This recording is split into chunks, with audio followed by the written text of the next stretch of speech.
તમારું બાળક તમારી વાત ન સાંભળતું હોય તો એની ભૂલ નથી. કદાચ પેરેન્ટ્સ તરીકે આપણે ભૂલ કરીએ છીએ. શ્રીમદ્ ભગવદ્ ગીતા આપણને તેના માટે માર્ગ બતાવે છે. પાઠ 1. કર્મ કરો, પરિણામની ચિંતા ન કરો. ભગવાન કૃષ્ણ કહે છે, તમારું કામ કરો, પરિણામની ચિંતા ન કરો. પેરેન્ટિંગમાં તેનો અર્થ એ છે તમે સંસ્કાર આપો, શીખવો, પ્રેમ આપો. પણ તરત જ બદલાવ આવે એ જરૂરી નથી. સમય આપો, બાળક ઝડપથી નહીં પણ ધીરે ધીરે બદલાશે. પાઠ 2. શાંતિથી રહો, સંતુલન રાખો. શ્રીમદ્ ભગવદ્ ગીતા કહે છે કે જે વ્યક્તિ સુખદુઃખમાં એકસમાન રહે એ સમજદાર છે.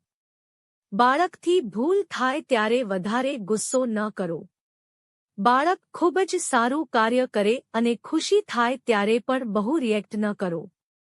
તમે જેમ રહો છો તે જોઈને જ બાળક શીખશે, એટલે શાંત રહો.